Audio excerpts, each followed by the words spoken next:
dan terlihat aga itu sangat sulit menggunakannya. Kafi. Raja menghentikannya dan meminta yang lain untuk mencobanya. Denemek isterim. Namun semua hanya diam. Raja pun memerintahkan agar semua pemanah dipanggil datang esok hari. Mereka semua harus berkumpul di sini. Siapapun yang bisa mengatur haluan busur ini, maka dialah yang akan memiliki busur ini.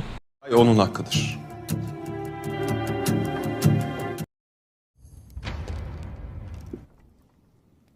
Validem. Gulbahar menemui putranya. Gulbahar memberitahukan pada putranya bahwa dia akan pergi setelah sholat Jumat. Ini adalah perintah dari Qasem Sultan. Seakan itu tidak cukup, Qasem Sultan akan memotongku dan membunuhku di perjalanan menuju ke Amasya, karena dia telah menuduhku untuk bertanggung jawab atas percobaan pembunuhan. Lagi dan lagi, Gulbahar meracuni pikiran putranya agar membenci Qasem. Padahal sebenarnya, Qasem hanya menyuruhnya pergi, tapi malah dibumbui agar terlihat Qasem itu kejam. Bayezid pun berkata, "Tidak ibu, tidak akan ada yang bisa melukaimu. Aku tidak akan pernah membiarkan hal itu terjadi." Gulbahar pun bertanya, "Apa yang akan kamu lakukan putraku?" Bayezid menjawab, "Qasem Sultan melakukan trik. Dia melakukan sesuatu di belakang raja." Gulbahar pun bertanya, "Apa yang dilakukan olehnya putraku?" "Qasem itu berbahaya.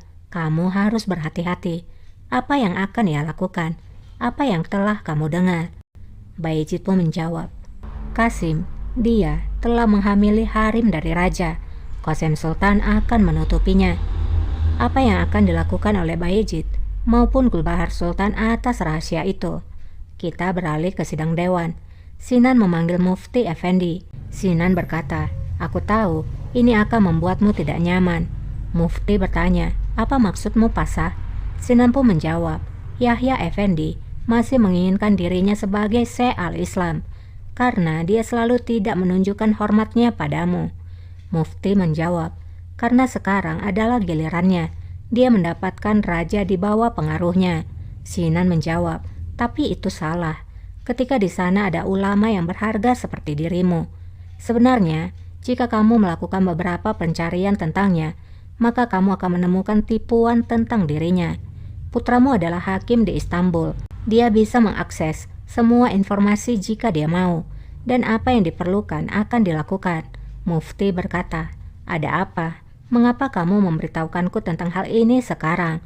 Sinan menjawab, "Aku hanya ingin kamu tahu bahwa aku berada di sisimu." Setelah mendengar hal itu, Mufti pun lalu pergi. Her daim sizin yanınızdayım. Nampaknya Sinan mencoba mendekati Mufti agar membuat para ulama terpecah belah. Dan kemudian seorang aga datang memberitahukan pada Sinan bahwa Gulbahar Sultan telah menunggunya. Dia mengatakan bahwa hal ini penting. Mühimmiş. Di lain sisi, Lalejar pun mulai mengurus Elanur. Elanur dibawa keluar dari ruangannya. Elanur lalu bertanya, "Kemana kalian akan membawa diriku?" "Aku mohon padamu, Lalejar." Lalejar menjawab, "Jangan takut, kamu akan pergi ke Istana Lama. Di sana, tanpa disadari ada seorang selir yang menguping." Di lain sisi, Qasem datang ke harim. Qasem berbicara pada Faria. "Faria, raja telah memutuskan hal yang benar, karena kamu tidak bisa tinggal di harim." Faria menjawab, "Ini bukanlah keinginanku, Sultana." Qasem pun menjawab, "Betapa cepatnya keinginanmu berubah. Ketika kamu datang kemari, keinginanmu adalah kembali ke negaramu. Terserah." Ülkene dönmekti. Hayırlısı. Di taman istana, Gulbahar dan Sinan telah bertemu. Gulbahar berkata, "Namanya adalah Elanur. Mereka akan menyingkirkannya. Setidaknya, kamu bisa menghentikan mereka." Sinan menjawab, "Aku tidak bisa melakukan apapun jika hatun itu berada di harim." Gulbahar menjawab, "Segera mereka akan membawanya ke Istana Lama. Segera lakukan sesuatu." Sinan menjawab, "Anggap saja itu sudah selesai, Sultana. Aku akan melakukan yang diperlukan dan memastikan hatun itu tetap di sini."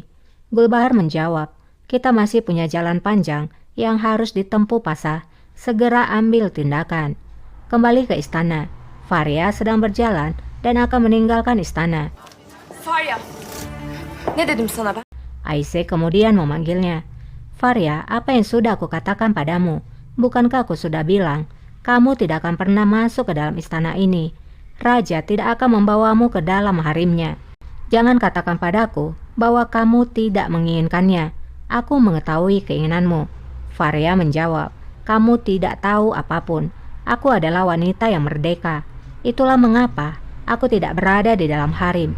Kamu tahu, tempat ini hanyalah untuk budak. Aise menjawab, aku adalah ibu dari pangeran dan permasyuri utama dari raja. Ingatlah itu, bahwa itu tidak akan pernah berubah. Kamu bukanlah siapa-siapa dibandingkan diriku.